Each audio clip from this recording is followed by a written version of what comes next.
the suppression of the use of marijuana and of the forces lurking behind it are the most important jobs this department is now engaged in. In 1930, the records on marijuana in the Washington office of the Narcotics Division scarcely filled a small folder like this. Today, they fill cabinets. Welcome, ladies and gentlemen, Coloradians, and everyone that's smart enough to listen from the outside. It's one of the most amazing plants we've ever discovered. The pot party, the trippers, the grasshoppers, the hip ones, all gathered in secrecy and flying high as a kite. Wheaties! I got Wheatie pots! Nuts. Just going. Welcome back, ladies and gentlemen, to another week of Stoned Appetit. And I am balls deep inside of Europe as you're listening to this. But we've got a great interview today. But before we dive into that, Chris, how are you vibing? I'm vibing great. We're officially in the fall. We've got Halloween right around the corner, and then it's just holiday season from there on. So what's not to be excited about? Well, I know this is Eve's favorite holiday of the year, so let's take it over to the ones and twos and see how Queen Eve is doing on this fine Thursday afternoon in middle October. Okay, I'm ready for Halloween. My costume's bomb. Oh, we're talking costumes today, aren't we? Yeah. I love it. Well, you know, I'm glad everyone's having a good day. We're about to have a great interview. We're sitting down with a kick-ass chef that we've become friends with in the community because when dank people are doing dank things, we're going to gravitate towards them. So we're sitting with Camille Shoemaker, a.k.a. the Lady in the Wild, from Lady in the Food Truck, right here in the Sin Den on the unbelievably unclean couch. Unclean couch. Guess we'll find out later. As someone who's in Europe right now, there's bed bugs. Yeah, right? Thanks. Yeah. I'm faced with floating drunk down the road. How you been, Chef? I've been great. Things are kind of finally slowing down, so I actually get to sit back and look over the summer and start thinking about next year and not be working 14, 15 hours a day. So, I love food season. Yeah. Oh my God. It's exhausting. This vacation. Yeah. It's because food season is exhausting. So It is. Yeah. From someone that's been stuck in the heat the whole time, it's going to be great. Yeah. I'm going to pass this off to Chris. But speaking of slowing down, what were some highlights from the summer festival season? Just going nuts. I think just connecting with a lot of people this summer. I did a lot of fun events. It was my second season, so I did a few different events. I got to do food and wine. I got to do Harvest Week, that was last week. Couple other events. We did 6 weddings. So it was great. It was ups and downs. I mean, I had a tire fly off my truck when I was towing the food truck, so that was a low, I guess. But Do you have overall, AAA? I do, but I've had such bad luck with trucks that I was out of tows, so I had to pay for it because I've had so many tows in the past year. So I kind of feel a little bit of that pain. I was out of the driving range for me to get the 3 miles. Yeah. So for me to get the car towed to my house would have been $700 because I was stuck in Monument, fucking Colorado. Yep. And just the alternator, the battery, Yep. it was like Terry Schiavo. It just maintained these down. Oh, God. But at the same time, so we ended up in towing to Lone Tree and then getting Oh, God. Eve, don't laugh in my backswing. Anyway, so we like to start every episode the same way, Chef. So just break the ice. If that joke didn't do it, then maybe this conversation will. Chris, gravel, let's take the reins and ride. All right, Camille. Are you a Okay. transplant or a local to Colorado? I'm a local. Born and raised. Yeah, been in and out, but yeah, born and raised. Was in New York for a little bit, lived in Summit County for a little bit, and I think I guess I met you through the Westward article, but then found out you were a regular Outer Range where I used to work. Yeah, I was big time regular, huge fan. Okay, so you mentioned you've been to Buck, you went to New York, Yeah. and then you mentioned the casual Summit County, so you got Right. the mountain vibe. Stark contrast there. Was the big city not your vibe and you wanted to get back into nature?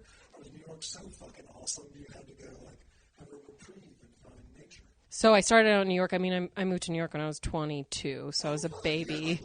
Yeah. So I moved there right out of college, went to grad school there, went to NYU for Master's in Food Studies. So went there. Got a smarty pants on the couch. I don't know about that. No. Just spent a lot of money. Yeah. NYU especially. Yeah. So you're smart. And, I mean, as somebody who went to Mississippi State, how awesome was it in New York? I mean, it was great. It was, perfect. 22 years old, had no idea what I was doing, was a baby. I think it really forced me to grow up. It was definitely, the first month I was there, just, fascinated by everything, staring at people on the subway, and then quickly learned, I had to do certain things to, fit in and not look like a tourist every day. So I was there for, 3.5 years. Did you? Yeah. Did you get to lay of the land? I did, yeah. I lived in Brooklyn, and then I actually lived in upstate for a little bit, so kind of got... Upstate, just above Yonkers, or do you mean, genuinely upstate where there's, fucking orchards? I probably shouldn't say upstate because I would offend some people, because I was in, Hudson Valley. So it was only an hour and a half north. So that's not technically upstate, but It's like the it is, yeah. I live the land of the land mainly because of the office. I want to see where all these branches were. I was a weird kid. Don't look at me like that. You're wearing a fucking Shazam jacket. So This is true. This is true. I'm picturing. he was such good. She was just like, what's wrong with I'm picturing Camille at NYU having a moment from the movie Big, where Tom Hanks gets scared and shoves his bed up against the door and pulls the blinds. Just Too much, yeah. Well, so where did you come from before New York? Was it Colorado? Yeah, So you yeah. were in Denver, Uh-huh. and at that time probably a little more cow town than it is today. So Yeah. I mean, not that bad. You knew what a city looks like. Right, but I mean, it was very different. I moved to New York in 2013. So it was right before, the big hit of everybody moving here. And obviously, yeah. Yeah, I couldn't afford anything. It was the same price as New York. So, sweet. yeah, I was great. I should have just stayed there.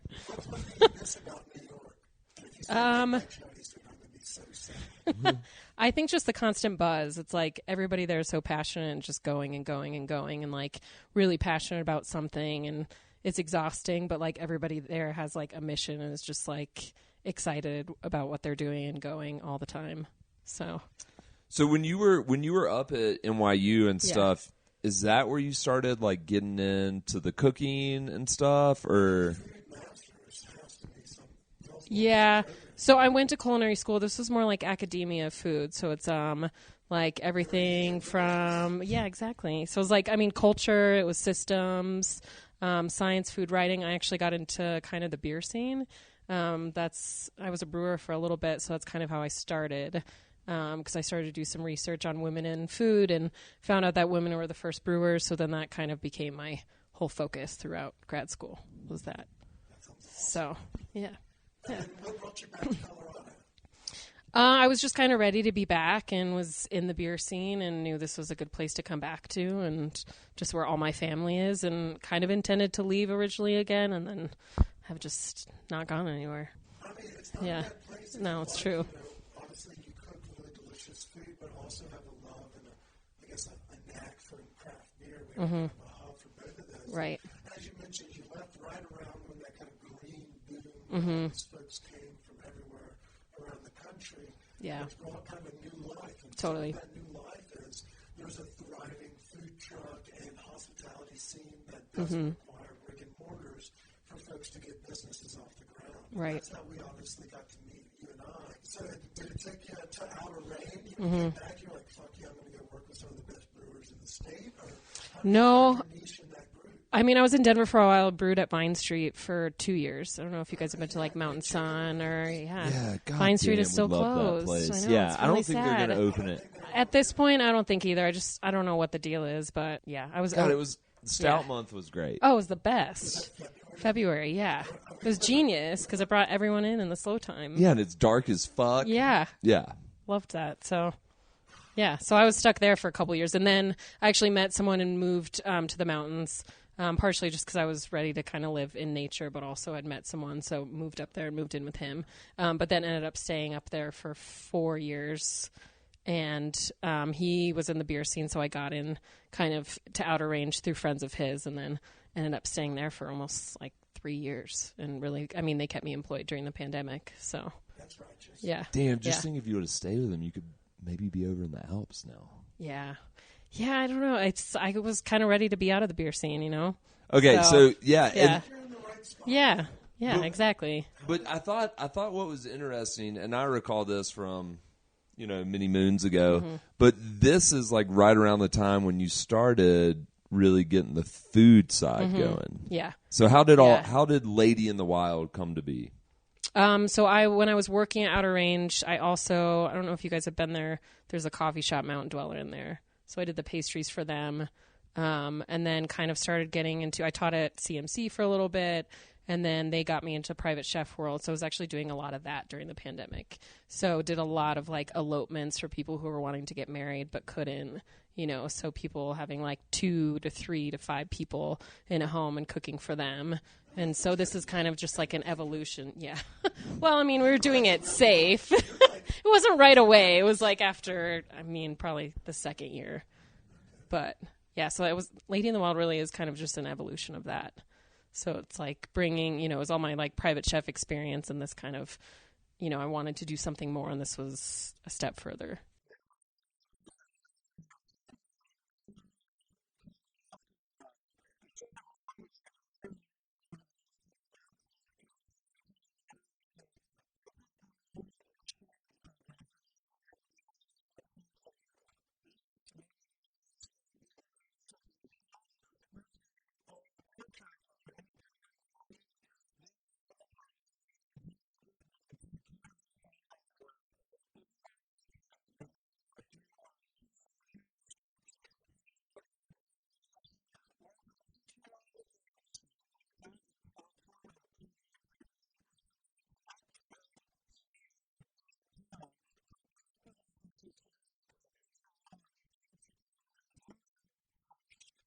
So. Talk a little bit about more. For those that don't know, Lady in the Wild kind of paints this picture of like almost like natural, herbaceous, vegetarian forward dishes. And right. while you do make some kick-ass dips and hummuses and things of that nature, we've seen you across the summer competing with things like lamb meat bowl. Right. I like to say like the guy from. I like that. Yeah. We watch those movies here really. But you have that whole gamut. So, where does the inspiration come from? What does the menu look like? What is the Lady in the Wild? What's the hammer that drops you? Like, fuck, that's delicious. Because I know. Right. Yeah, I think it just started out as like wanting to create this different experience of food coming out of a food truck. I'd been making that cuisine in the private chef world, and really when I started the food truck, I didn't really know what I wanted the focus to be. I just knew it more was like connected with the camper, and like, my slogan is food for every adventure. So originally I wanted to just travel around the state and like bring food to where maybe you wouldn't otherwise get like this quality of cuisine. And then I just kind of started really dialing in on Mediterranean and had good reactions on it. So it's just kind of where it went, and just really have dialed in the hummus and all of those dishes. And so it just kind of has gone that direction naturally. So you have a little Yeah. bit of everything on the menu. You tailor it specifically for private events. Yeah. But like when we see, whether it be pop-ups on the weekends or at competition, shout out to the Dana Rayliff and the Night Sweats. Yeah, that was awesome. Yes, fundraiser. They're still going strong out on the road, but they're good people. So we're Yeah. well. I mean, it's fucking exceptional. I forget what you served at that event, but I do remember the food from the Food and Wine Shake and Break. Oh, yeah, the and halloumi. the fried halloumi. Yeah. Oh, yeah. that was fucking good. Yeah, I that think was even fun. Eve got a rise out of that one. Nice. Oh, thank you. That was the best bite of that evening. Thank you. Said as much Yeah. on the podcast after the fact. Like, that was unreal. And the texture of that cheese and everything scorched and scoring on it, which is really pretty. Yeah. I mean, it was. Thanks. Oh, Yeah. I remember the reproductive rights was the lamb meat. Yeah, bowl. that was that. Mm-hmm. Chris is so proud. I Remember? was trying to find a way to swing that back in there, but I do remember that. Thank God. I can't wait till we have all of this on camera every week. Did you see how proud he was? Are you guys going to start doing that? Oh yeah. Oh, nice. Oh, that makes sense. With your one piece of soundproofing. Make sure the staple gun worked. And Yeah. we stapled them into Chris's back. They didn't hold. So we had to try one on the wall. Oh, my God. Thank God I've updated tetanus. Yes, seriously. What's wrong with tetanus? There's a lot worse out there, as we've learned, isn't there, right, Chris? There is true. That is true. That's fucked up. That's not medical records you're talking about. I was going to say, there's a story here. I got TB when I was saving people's lives working in healthcare while Eve was just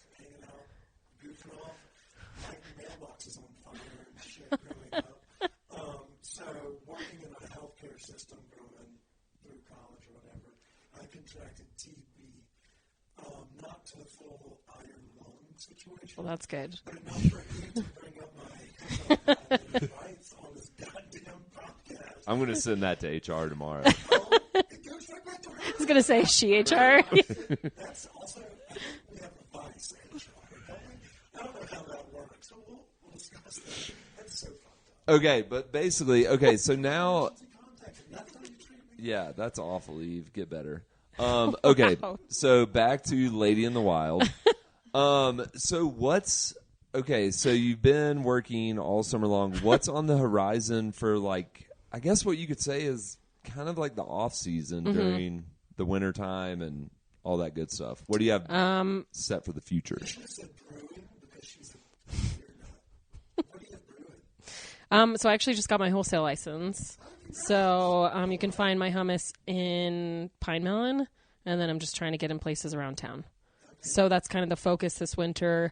We'll close the food truck from December to March because it's just, we learned after last year it's too cold. I'm actually doing a little traveling as well. So that's kind of the big thing, is dialing that in for the winter. Okay. So where can we expand? I mean, you said Pine Mountain. We can find the hummus there. Yep. When we say the whole array, like when we start having I know you got a carrot something the other day that I left with when I saw the harissa carrot hummus? Yeah, that's on there. Yeah. Yeah. think- It'll be 3. Eventually it'll be more than that, but we just kind of got to ease in slowly. What are the 3? So it's, yeah, exactly. So it's a lemon dill, harissa carrot, and green goddess. Lemon dill's my favorite. Yeah. That one will always stay, and then I'll actually switch in November. We'll get rid of the harissa carrot and green goddess and move to a beet hummus and a curry butternut squash hummus. So, yep.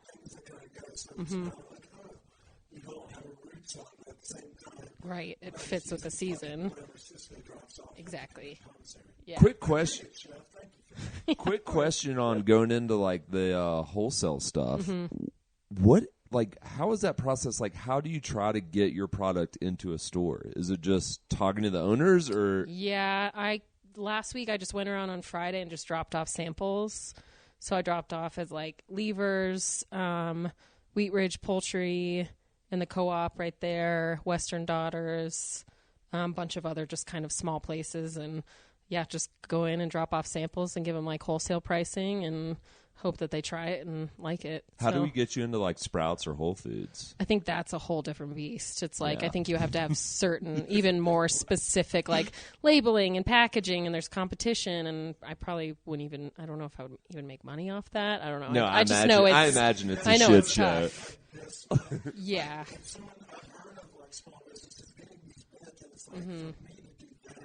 Yeah. Yeah, packaging, it's like all of that. The reason you're sitting on the casting couch with us today is because you're on the radar for everyone in Denver. You're making unbelievably great snacks. Yeah. You're doing great shit in the community. And I love that you're constantly using fresh ingredients from nowhere around the area, which is, I guess, the Lady in the Wild. Right. It's like you're out there for it. But at the same time, like you're big, you know, you get it. You pivot with the seasons, and you kind of make it more vital. Chris is a beats guy. We used to be roommates. It scared me on occasion. He didn't flush. I eat a lot of beets. Not a bad thing. The season is coming, so we're going to find these. And if there's anything we can do to help with that, we would love to do it. Cool, thanks. Before we dive into the personal questions, like what's your sign and what time were you born, give a quick reminder to those how they can reach out to you if they're curious about your product or if they want to hire you for a private event. All of the contact info, and then we're going to ask you all sorts of really good questions. All right. You can contact me on Instagram, which is just Lady in the Wild. My website, ladyinthewildfoodtruck.com. Both of those are great spots. Okay, Yeah. and what's the one thing you want people to know about Lady in the Wild The one that we thing- haven't mentioned? Trying to think.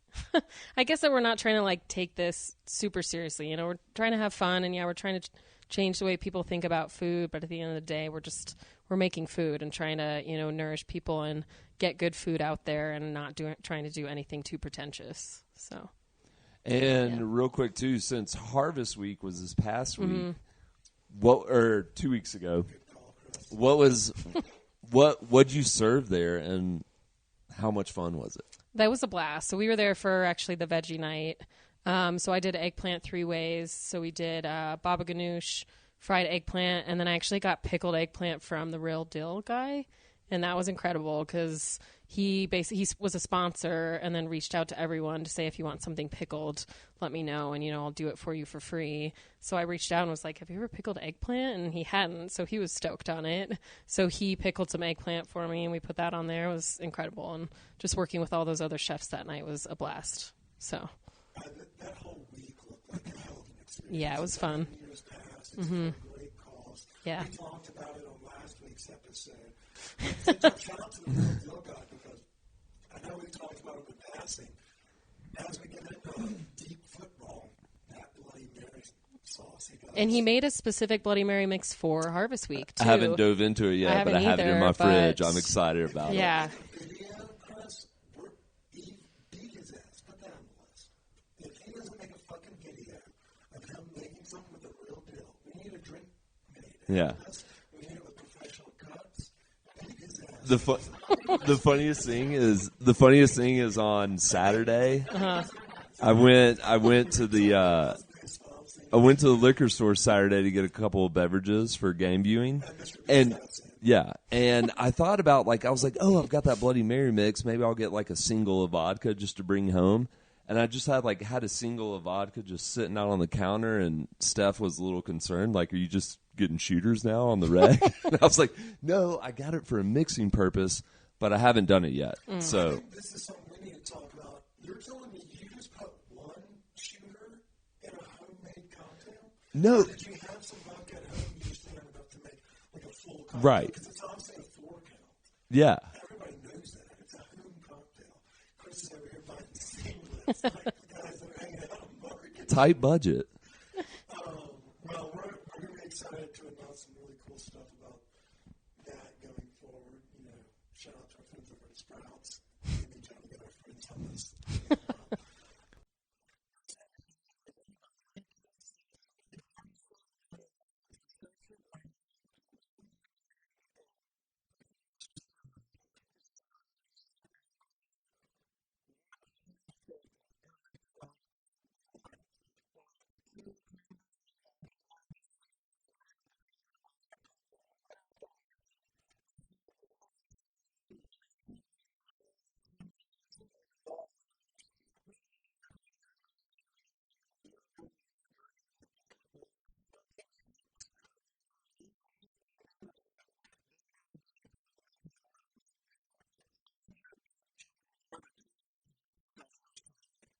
Let's dive into the personal nitty gritty. Right now. All right, the first question is the Stoned Appetit question of the week. Okay. Let's say you're going out on the truck, your feet fucking hurt. So you guys start up because they're open late, like 5 locations till midnight. You got yourself a pre-roll, and you just want to start up and you go into it. What is that guilty pleasure last thing you're smoking into that in front of you? What's your order at Taco Bell? Because we have a lot of concerns and questions. Uh-oh.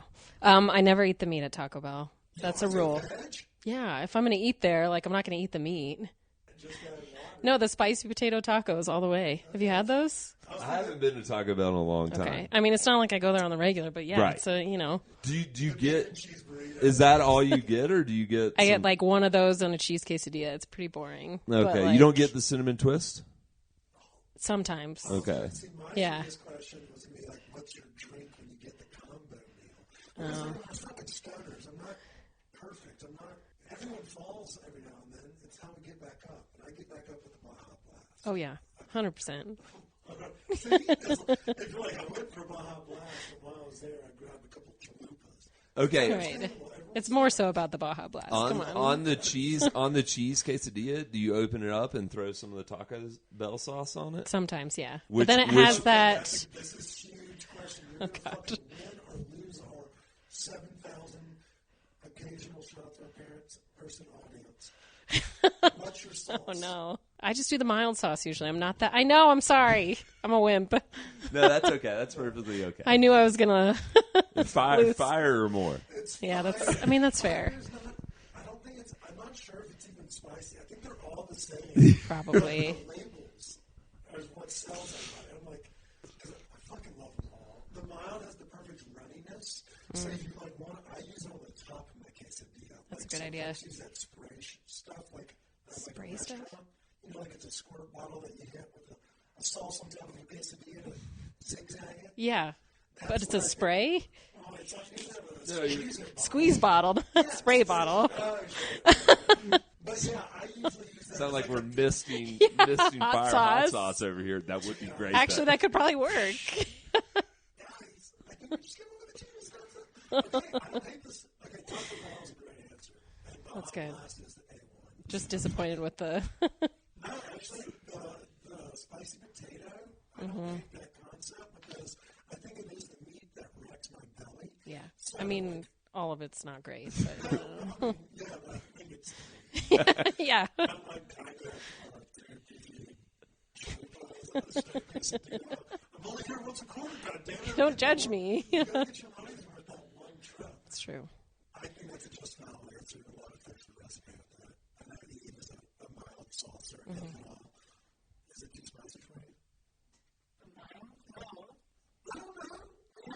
Whenever actually I've done food events, like when we hung out with you at Food and Wine with you, I've never had like a sit down, like, oh, let's go try some spicy food.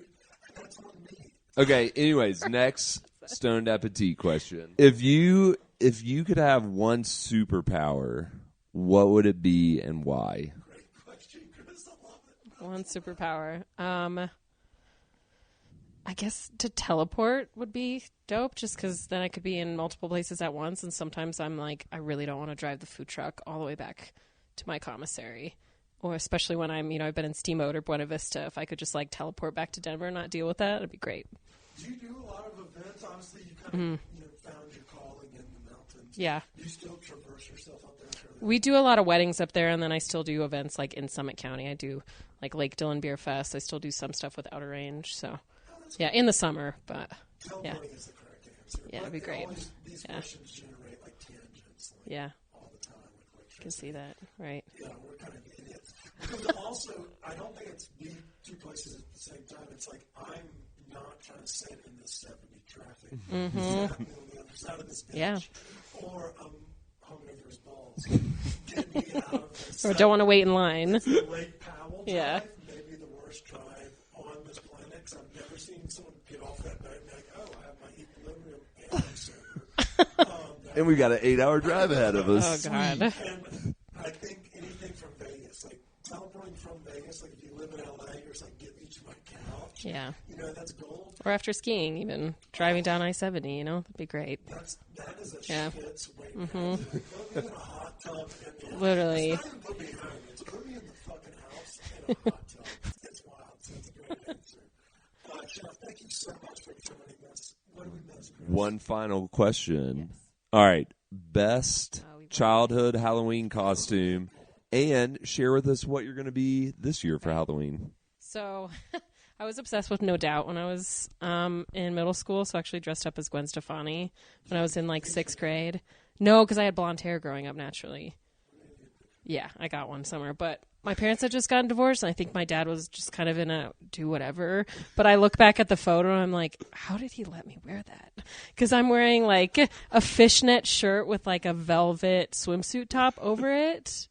And like I put on a bunch of makeup and had all the bracelets and, the jeans rolled up with the belt. I have a photo somewhere. It's great. Yeah. I also, child of divorce, I think Chris is as well, which is why we use this couch for you.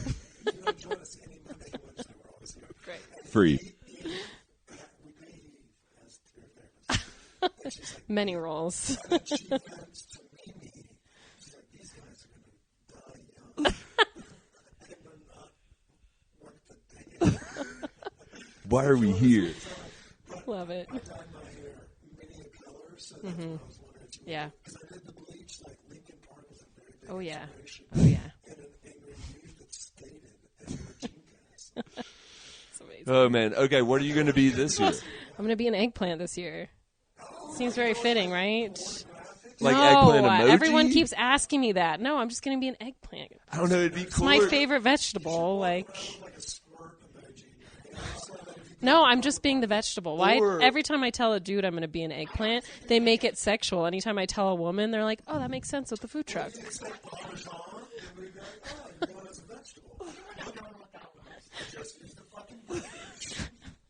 I Ooh. don't think that's how you say it either.